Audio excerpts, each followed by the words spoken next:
Welcome to the Mandcave, the only podcast hosted by two best friends with nothing in common except their first names. I'm Mandy Kaplan. I'm Mandy Fabian, and every week, we test the limits of our friendship because we argue over movies and books and what's good and what's not, and my opinions, which are better than hers. So, grab a couch. Let's get to it. Wait a minute, cut this shit. Okay, I think you and I can agree for the first time. What? All other podcasts besides ours Suck. Yes. Right? Mm-hmm. Yes. Okay. So I have a big bone to pick with podcasts in general. Yeah. In that, when you subscribe, as you and I have to many podcasts like Twin Flames or The Dream or any of those, you get these alerts. A new episode has come out. Yeah. A new episode has come out. Yeah. And you get all excited and you click. And it's just a trailer for a different podcast.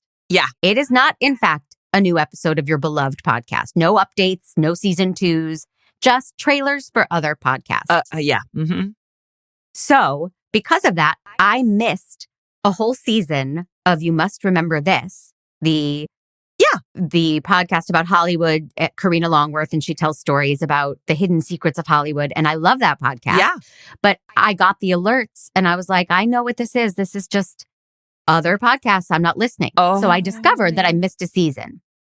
Now, the theme of the new season, it's not so new anymore. It's sex, right? Is, yes, 80s, 90s, erotica in films, or how those films dealt with social norms around sex. Uh-huh. So did you listen?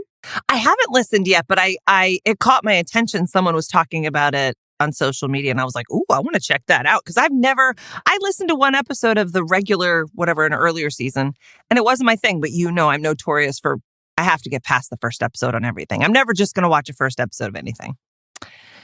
You say that, but you will. No, it's true. So I was listening and I learned something, and I would like to share it with you and the public because I did not know what Deep Throat was about.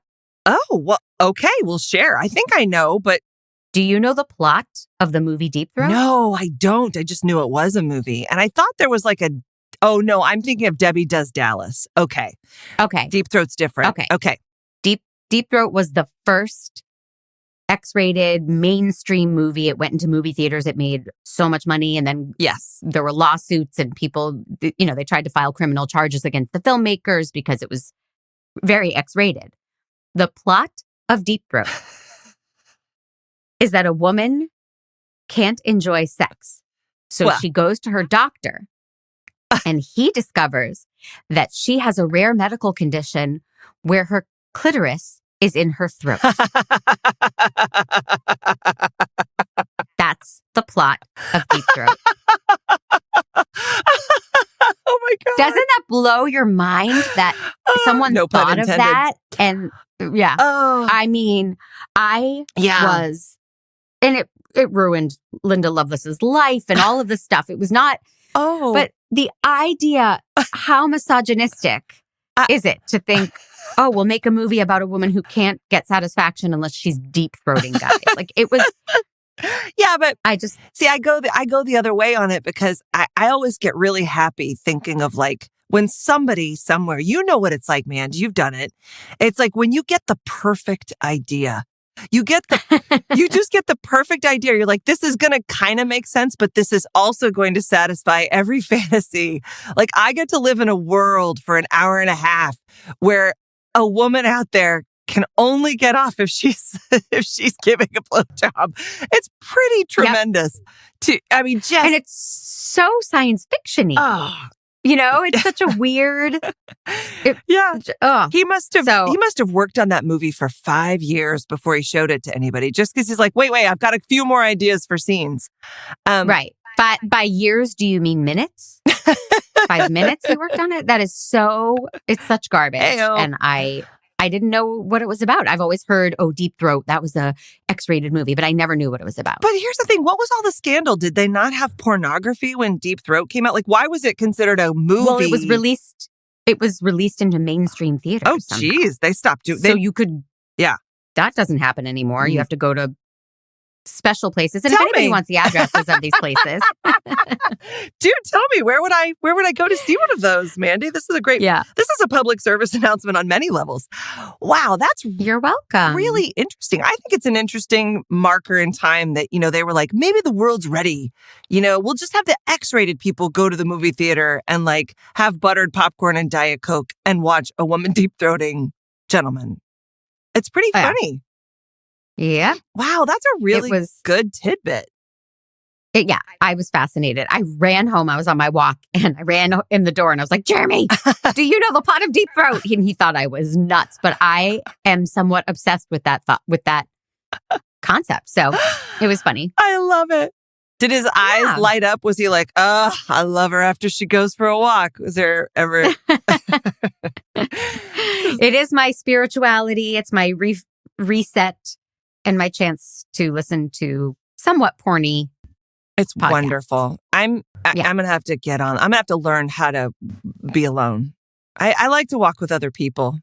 I do. Oh. I always like to, I'll hike with a buddy all day, every day, but I always hate, it's like, I think I have a self-loathing issue. We can talk about it later. We don't have to go into it right now.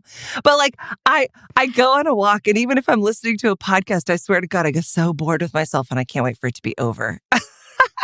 Not true if I'm driving on a car. A very special Mandcave. No, like not if I'm driving a car, if I'm cooking, I listen to podcasts, I listen to audiobooks all the time and I love it. It's my special time. But when you combine it with exercise, I'm like, it's not enough to distract me. Yeah. You mentioned audiobooks and I'm a huge fan as well. And for our book club, Jeremy chose a book and I found it on Audible and I thought, well, I'll listen to it. And it was recorded years ago.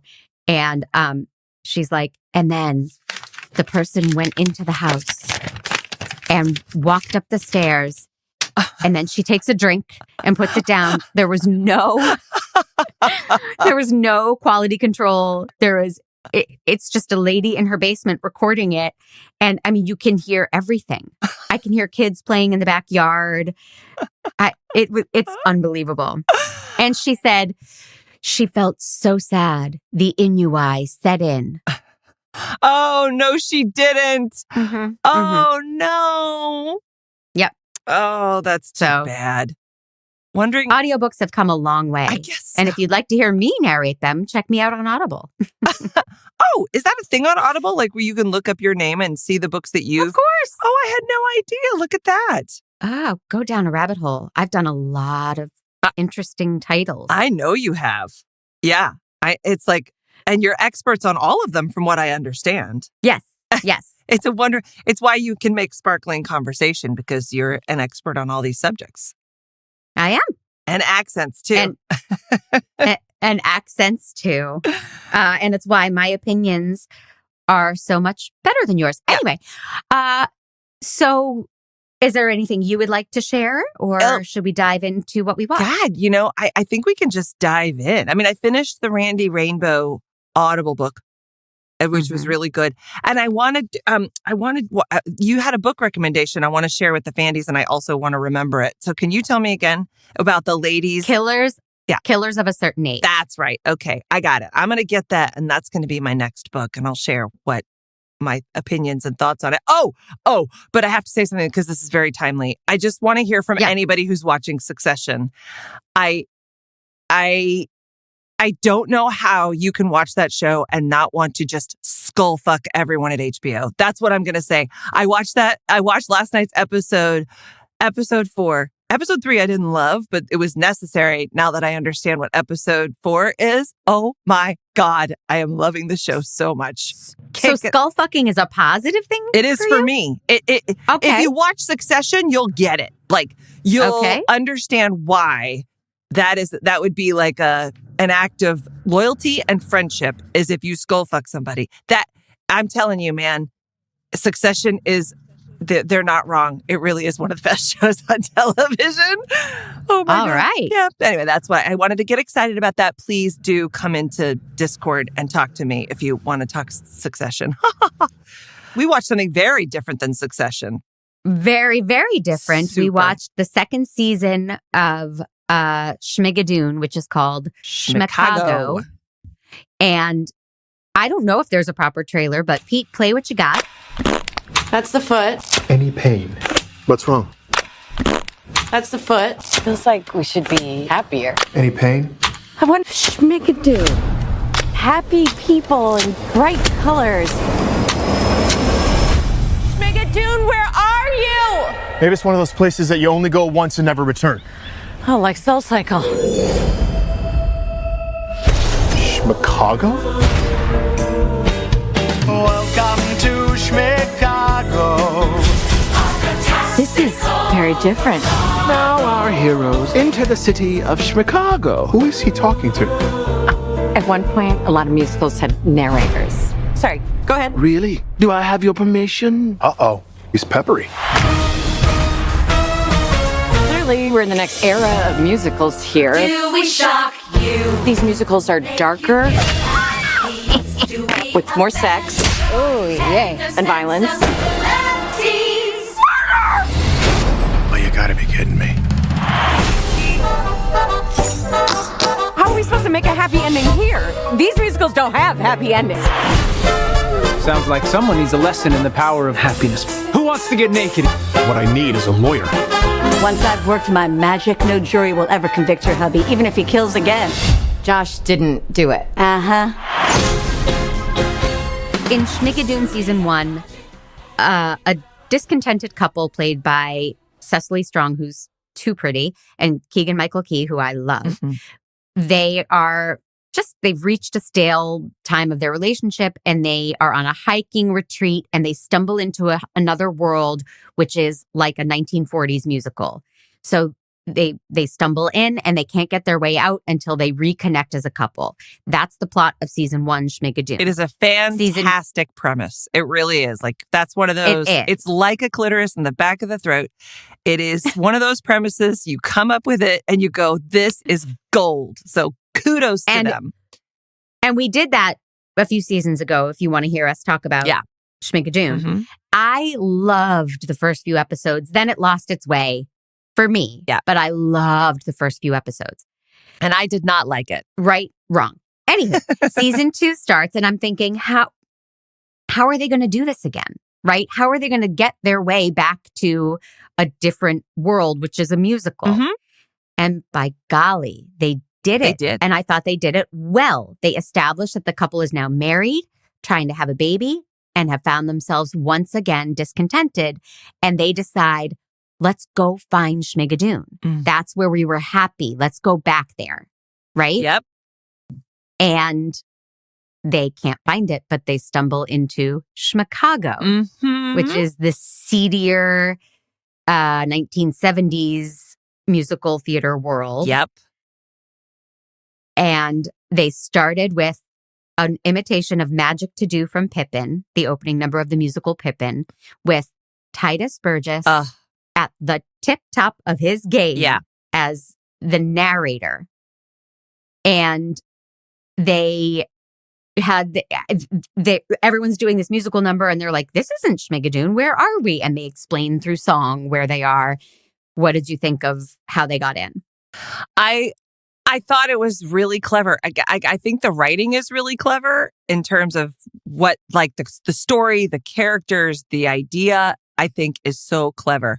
I don't know why. And all the performances are great. It leaves me flat. I don't actually care or feel anything, and I fall asleep and I don't care. I don't know why. It's not their fault. I think they're doing a wonderful job. And I even know all the musicals, and I enjoy all of the ways that they're making fun of it. Like, I get excited when I see, oh, that's from Chicago, or oh, that, like, oh God, that's so Bob Fosse, right? So I guess that's the same thing, isn't it? He did Chicago. Anyway, but I enjoy the idea of it so much. But the actual thing, I don't know why. I don't really love, the songwriters are great. They're famous, amazing songwriters. But it's like, it just feels like, why are they singing right now, though, except the fact that it's a musical show. Now they're just doing a number just to do a number. And it's good, but it's like not hooking me in. I'm not, it's hard for me. I love both of these performers too, Cecily Strong and Keegan-Michael Key, like, I think they're both consummate comedians, but it feels like they're underused. You've used this word a lot when we're talking about things like a missed opportunity. I think they're both so good, and they're just both in the position of being very like, they just have to sit there and look like, what are you talking about? And look confused. Well, they're the straight and men. react all the time. Right. Yeah.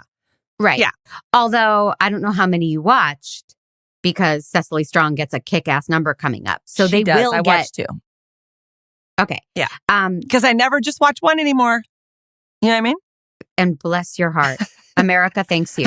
So they stumble into this world and they see all these people that they knew in Schmigadoon. Yes, that's Alan Cumming and Dove Cameron and Kristen Chenoweth and Ariana DuBose. And they're like, oh, we know you. Remember Mr. Mayor? Remember Becky or whatever her Dove Cameron's name was? But those people are now totally different characters. Yes. They are just actors. And this is explained in a great scene. Pete, episode 1, if you could play 8 minutes and 50 seconds to 9 minutes and 12 seconds. Oh, it's the mayor. Hey, Mr. Mayor. I don't think that's the mayor. Honey, of course it is. Mr. Mayor, it's Josh and Melissa. We're back. Would you wave hello to Sutton Foster and the Music Man because you remember her from Thoroughly Modern Millie? I'm guessing no. This is not Schmigadoon. This is Schmicago, which means that is not the mayor. It's someone else. Dreams of fame on the stage, And revenge that's fueled by rage. women brimming with lust, Men that you shouldn't trust. and orphans that don't wanna die. Schmiggity eye. They explain away with well, that's just how musicals are. And it's so funny to me. And I like that they're just calling out the ridiculousness of what they're doing. yes. There's no sincerity in this show. It's all wink, wink. Do you get it? And because it's so inside baseball, I get it. This show was made for me. Yeah. You know, I think that's exactly right. Yeah. And I don't know if it has mass appeal. Well, I know Schmigadoon was not so well loved, but I got loved a second it. season. And there's I think there's a very rabid musical theater audience. Obviously, Broadway has stayed alive for all these years, you know. And that's I think why I'm a little bit like, oh, that's too bad, because I'm a huge musical theater fan. Like, I love it, and I even got a lot of the references. I don't know what it is, and I do like that winking at it. You know, that they're letting me in on the. The truth is, I thought the best number in the whole thing was Jane Krasinski when she does her. There was something finally when she's in the office and she does that number, and Cecily Strong comes in to get help because my husband, I need help. It was important to the show. I felt like it had a moving narrative that song did.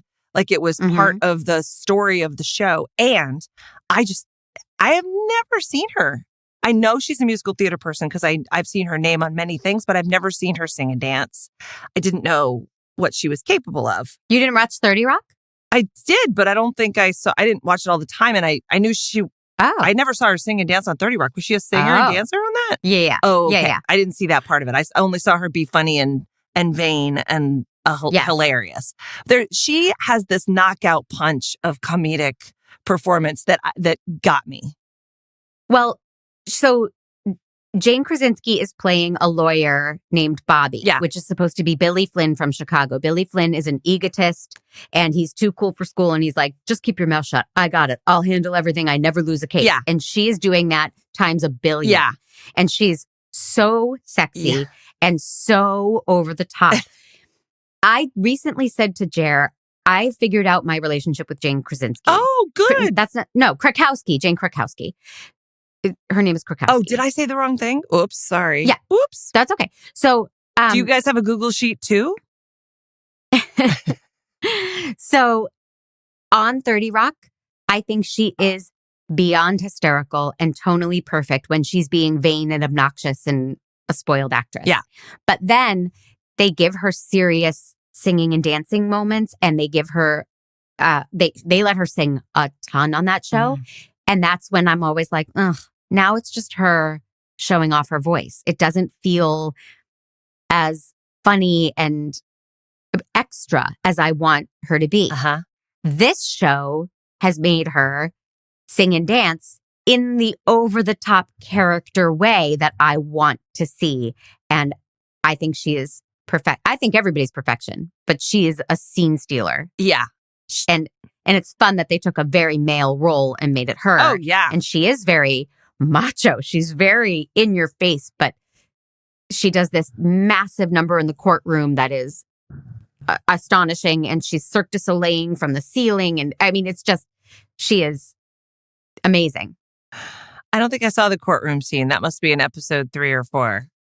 I think I watched 3. I think that's all there were. Okay. When I enjoyed the back and forth when he's like, no, I really didn't do it. And she's like, doesn't matter if you did it, which is funny. Like she's playing the Billy Flynn, like I get guilty people off and hush, we won't speak a word. And he's like, no, but I'm genuinely innocent. And she keeps acting like he's done it, which is kind of funny. Well, I think where this season succeeds is that there's a plot. They stumble into this world. Yeah. Keegan-Michael Key finds a freshly murdered chorus girl. Yes. And now he's in trouble because everyone thinks he committed this murder. Yeah. And that's more of a plot to dig our teeth into rather than will they find their spark again? Mm-hmm. That felt too weak in Schmigadoon. Mm-hmm. But now, how is he going to get out of jail? How are they going to get home? It's got more stakes.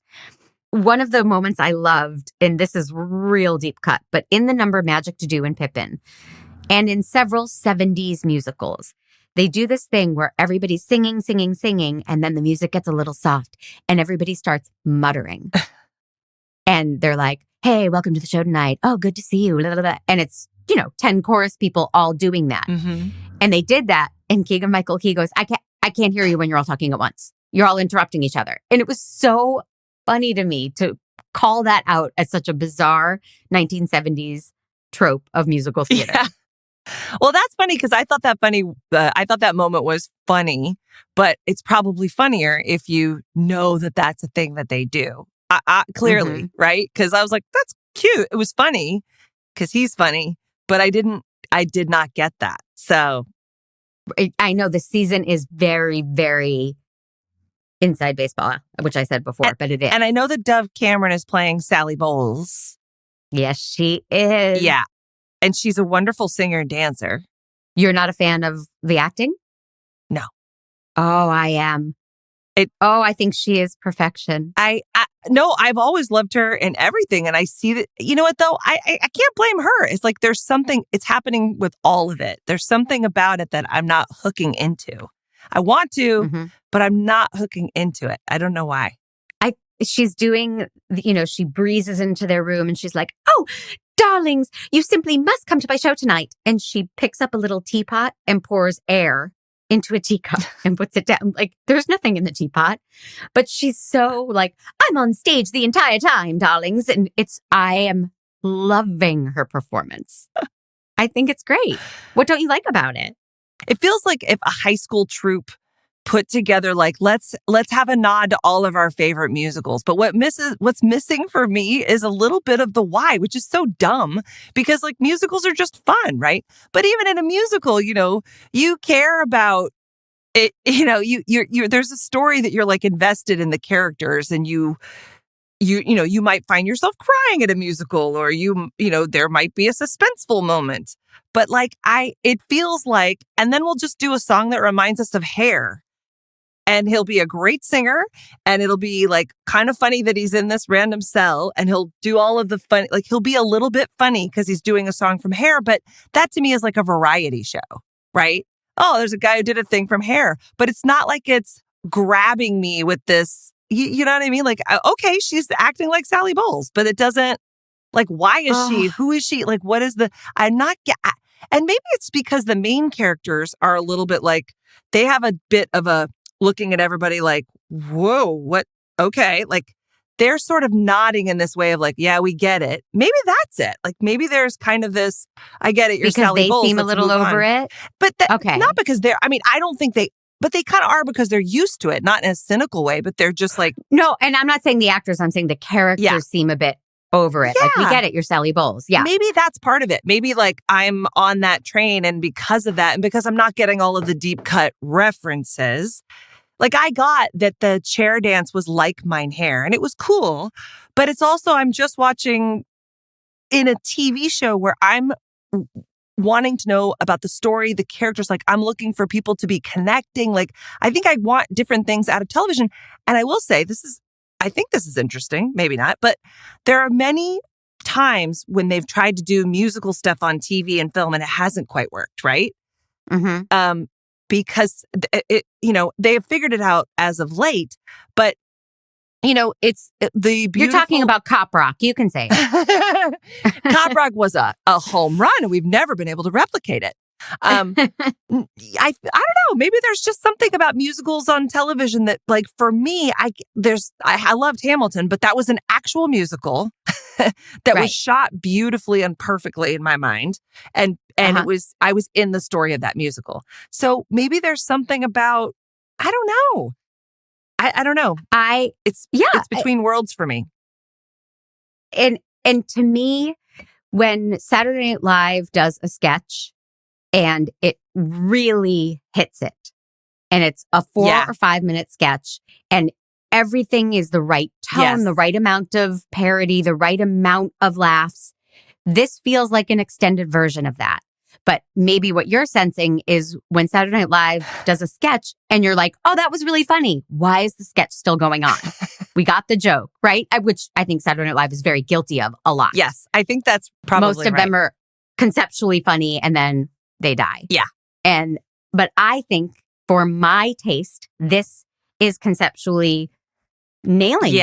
And they keep going back to these tropes that I love. They explain, 1970s musicals always had a narrator. So then Titus Burgess comes out for no reason. Yeah. And looks at the camera and ends the episode.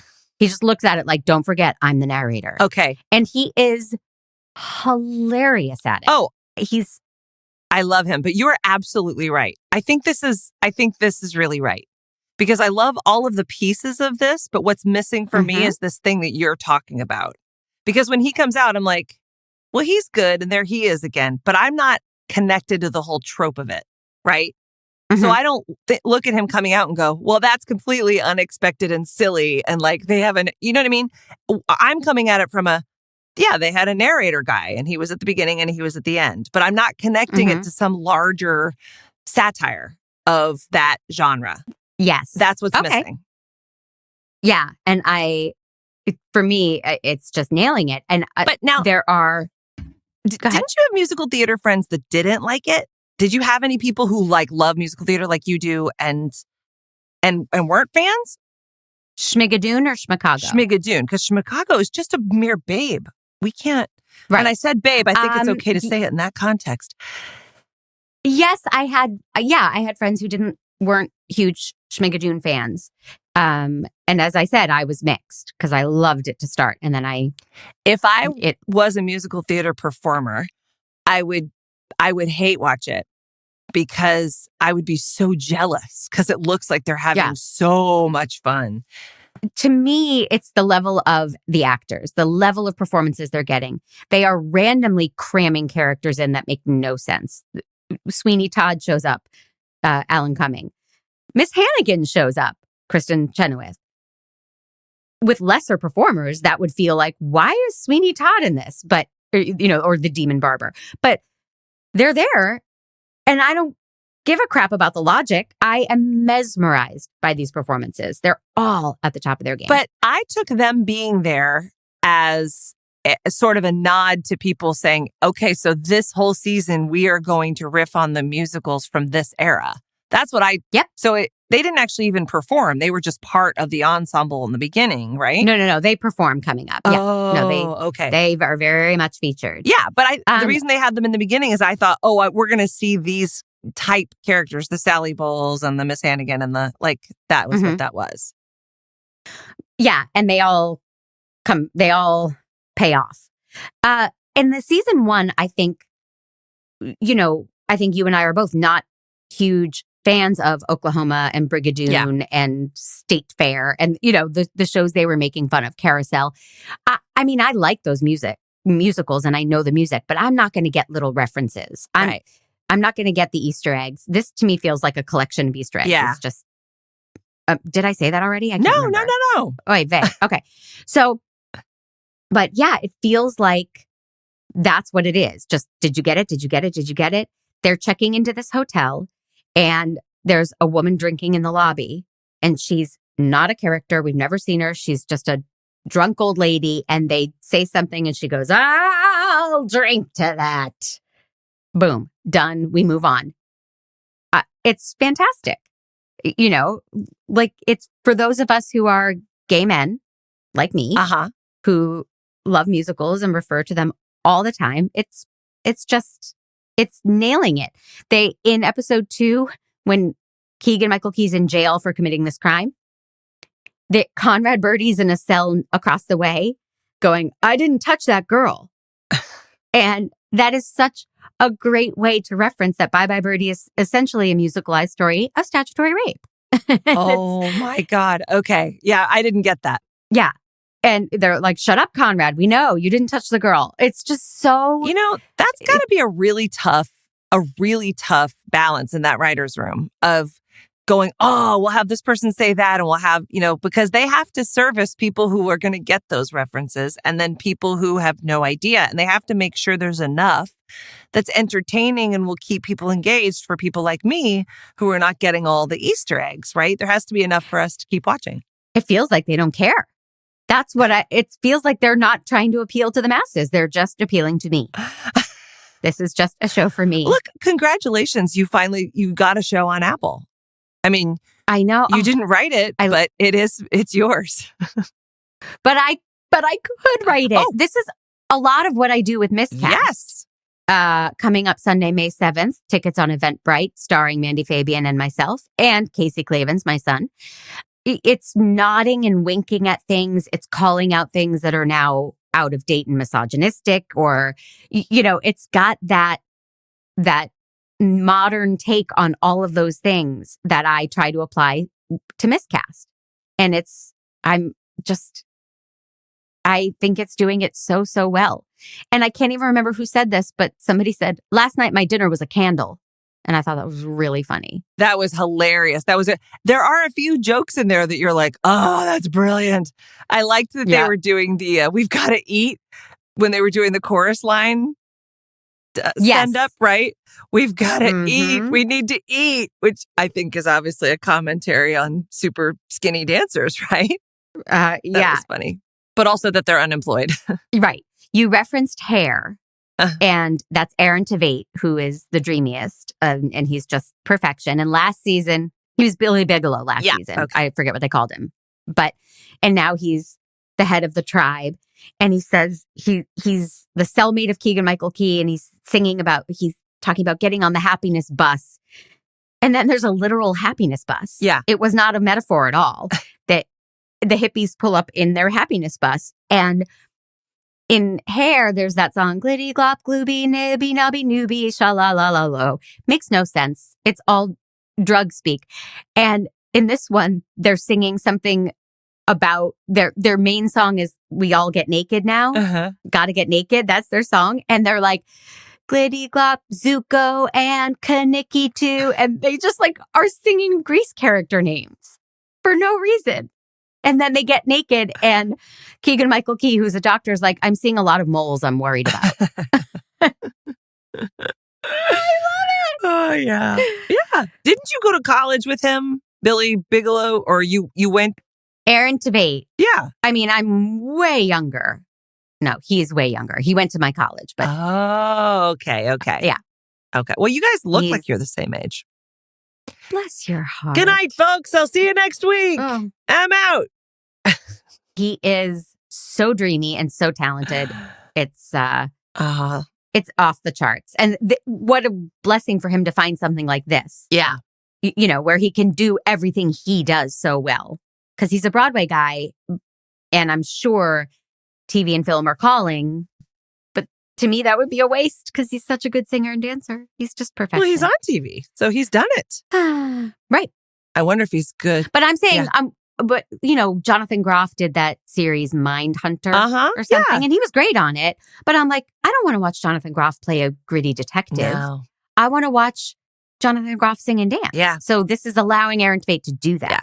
And I only just recently discovered that Jonathan Groff did a version of Seymour in Little Shop of Horrors. I did not know that. Oh. I didn't know that. At one of the revivals, whatever. Did you know that? Mm-hmm. I don't think so. Yeah. He's a very good Seymour. He's a very good everything. I know. Yeah. He's amazing. These are talented people, as are we at giving things man jobs. Are you ready to give it man jobs? I think we should give it, yes, Mandevous Rays, baby. Or, like, don't you think we should, like a Mandball change? I think we should give this one Mandball changes. Okay, I like it. Well, because it's still got the word ball in it, which is enjoyable. There you go. Okay. I want to just re-explain to anyone who's listening, we're not experts and we're not critics and we're not reviewers. and there's no professional opinion or experience on this whatsoever. I want to love this. And I just, it kind of leaves me flat. It's like cute. But if you love musical theater, you can have 5 of those. And if you're sort of like into musical theater like me, I'm going to give it a 3. And I give it a 5. Yeah. And I am an expert and a reviewer and professional. And I really love this season. I didn't give 5 to Schmicago, but this season, off the charts. I can't wait till the next one. That's great. I know Pete said something that he's watching it, so I can't wait to talk to Pete about it. Well, Pete, when you hear this, call me. Yeah. And just to remind everybody, I'm waiting for the 5th episode of Succession, like my life depends on it. So, and you don't even watch Succession. I don't. So we, that's just different strokes. There are way few Potterby Rays in Succession. So far. You never know. Oh God. You're not all the way through the season. Oh my God. I don't want to be through the season. I want them to stop right now so I can live in this bliss forever. Oh my goodness. Oh God. I love that show. Okay. Yeah, that was great. Okay. Well, let's tell everybody our business that the Mandcave is a production of True Story FM, engineering by the aforementioned Pete Wright, music by Ian Post. And, we are desperate for your approval and attention. In an unhealthy way. We need your and we need your reviews. So if you are listening on Apple Podcasts, please leave us a review and a message, and you will get a shout out like Mama Simone, who calls us her new obsession. Ooh. And she says we're witty women, and the chemistry between the two Mandys is genuine and lovely. Oh, I love that. Oh my God. Thank you, Mama Simone. I'm dying to be someone's obsession. That's great. You're my obsession. What would you want me to do? To make me podcast with you. Yeah. Yes. And if you guys want to join us, we do a little, we have a club called the Fandy. It's super special. You pay $5 a month as a subscription. It helps us support the show. You go to mandcave.com/Fandy and you get a little pre-show convo and you get birthday messages and bonus content that we post in Discord, stuff like that. So please do become a Fandy. And also, even if you're a paying Fandy or non-paying Fandy, go to mandcave.com/merch because we have really, really a team of just crackpot graphic designers. Is crackpot good or bad? Is it? I think it means an insane person. Well, that may track. So please go and check out the funny merch we have. There's dumb pictures of ourselves and funny phrases and jokes from the show, and you'll love it. You'll just love it. It all supports us and helps us keep discussing and disagreeing on everything. This has been the business section of the Mandcave.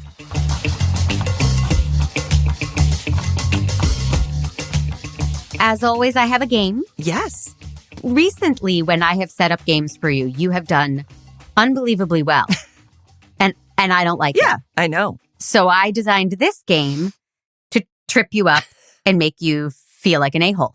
That should not be a problem. I come into these things feeling like an a-hole. So it's like it's a pretty short trip to the store. In these musicals that are referenced in Schmicago, there are utterly ridiculous songs, as I sang Glitty Glop Glooby from Hair, right? Yep.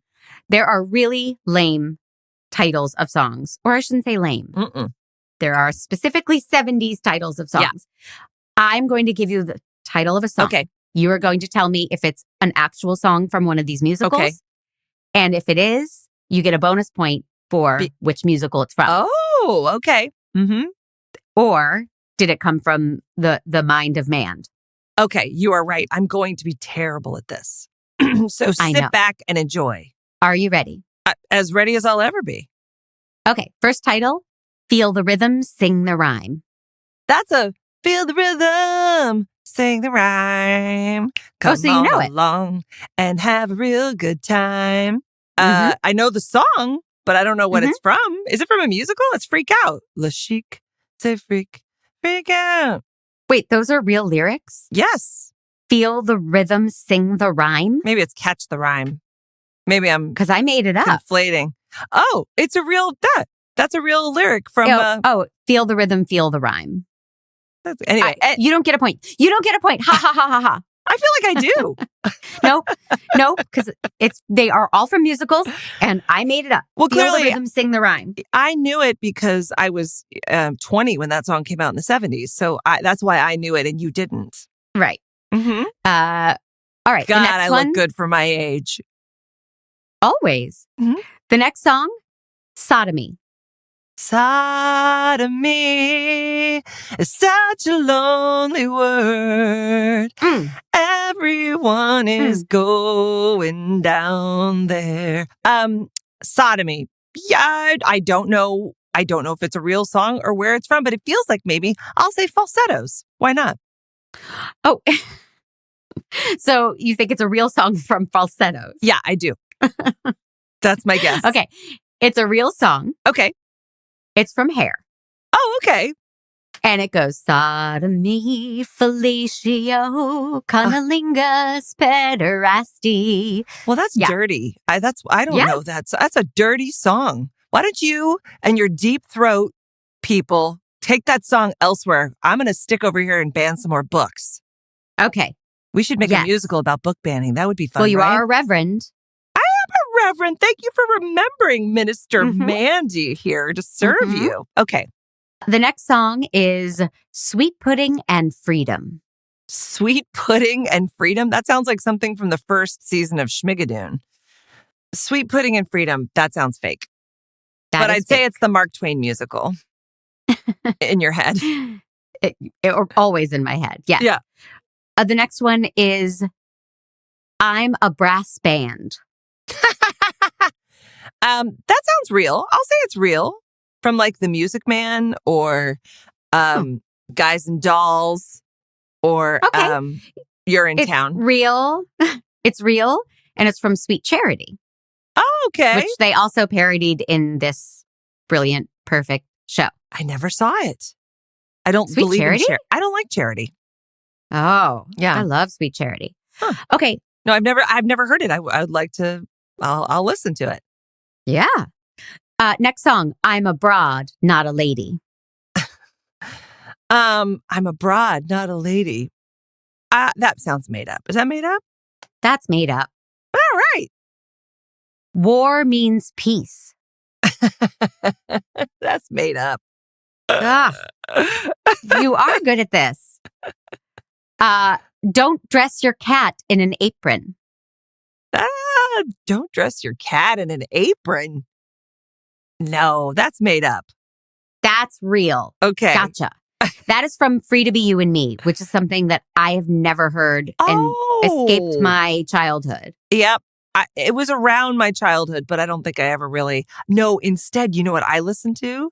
The Music Machine, which was like a slightly Christian popular thing for kids that I listened to over and over again. And my favorite... Before you were ordained. Before I was ordained. Can you believe it? Yeah. And my favorite song was sung by this turtle. And he sang, have patience, have patience. And the whole song is him singing really slow about not being in a hurry. And I loved it. And I'll sing the whole thing for you. Not right now, but maybe after the podcast. Everybody buckle up. Next song is My Heart Wiggles for You. Oh, that's a Celine Dion song. I've heard that one. My Heart Wiggles for You. Oh, that sounds fake too. That's fake. You're doing very well. Pineapple Song. That sounds real. Is it from, let's see, School of Rock or South Pacific or it feels like I like where your mind goes. 1776. No, I just saw that it wasn't there. I don't know. What's the Pineapple Song? It's from Cabaret. Oh, it is? I don't remember. Yeah. Well, so hum a few bars. What it? I don't know it. The older couple sings it. Like they get a pineapple and... Well, there you go. Nobody pays attention when the older couple are singing. We all go out to get drinks from the lobby. They're not the exciting part of that show. I was in that show. I couldn't didn't agree remember more. that song. Oh. I was a Kit Kat girl. Of course you were. I love it. I've never done Cabaret, but I am available. Oh my God. If anybody wants to come see Miscast on Sunday, May 7th, that's my audition. Let's just put it on. I think we should do a Manda Ray. Okay. Of older. Yeah, just the two of us. Yeah. The Swizzle Do Rag. What if we called it Flabberay? I'm in. I'm so in. Okay. Oh, or Cabernet. Yeah, Cabernet or Crabberay. Okay. Sorry. What was that? Swizzle Sticks? Yes. The Swizzle Do Rag. It's real. It is fake. Okay. Well, I just thought it would be funny to combine two weird words and make them a rag. You did a wonderful job. It's like my character, Tubbard Bubber Glubber. Right. Ladies in their sensitivities. Wow, is that real? That sounds real. That's a real. person could develop a cold. I don't know why it's from Sweeney Todd, though. Oh, okay. I saw it. Don't remember it. And then the last one is You're a Nice Place to Be. Yeah, that sounds real. But wait, what's that musical? What's that that person could develop a cold? What's that from? Guys and Dolls. Oh, okay. That's right. Now I remember. Yep. I win. I got it. Yeah. Adelaide's Lament. Yes. You're a Nice Place to Be is not real. Oh, it sounds totally real. It is a quote from Jeremy's past where a girlfriend once told him, "You're a nice place to be." Oh, that's actually really sweet. Is she a songwriter by any chance? It's not ridiculous. It's very sweet. You're a nice place to be. That's great. Oh, well, you got 8 points. Do I continue? Can I get a stuffed animal? Or, yeah, well, I'm amazing. Yeah. I mean, I'm just naturally Next time you come over, gifted. just take one from Casey's bed, whatever you want. That's your prize. Oh, I'm very familiar with Casey's bed. What? Oh, boy. Oh, dang. I did it. There she is, folks. Good night. It's a callback to our pre-show. Oh, so if you're like, where did that come from? You got to become a Fandy, everybody. Mandcave.com/Fandy so you can get all of the inappropriate, highly inappropriate stuff. Highly inappropriate. Oh, my God. I can't wait for my speech at the wedding. Okay. Yeah. Well, great. Oh, gosh. Now I have to assign you something. Okay. Yes. Look, clearly, I know how much you love Schmicago, and I did not. And so it's been a while since I've done something really mean to you. But I'm so glad because I have something in the pipeline that I am dying to torment you with. Okay, good. Yeah, today's the day. I don't even know if I'm going to love this as much. Like, who knows, right? I haven't watched any of it. Sometimes I cheat a little bit and I watch something and I'm like, ooh, I'm going to assign this to Mandy because I want to talk about it. But this time I actually haven't watched it. I just know it exists. But I'm pretty sure you're going to hate it. And it's, I hope you can watch this. Tiny Beautiful Things on Hulu. Kathryn Hahn. Yeah, it's Kathryn Hahn. Okay. I love Kathryn Hahn. I don't know how you feel about her. Me too. Okay, great.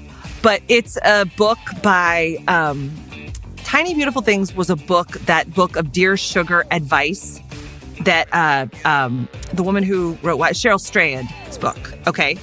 So she wrote Wild, right? Yeah.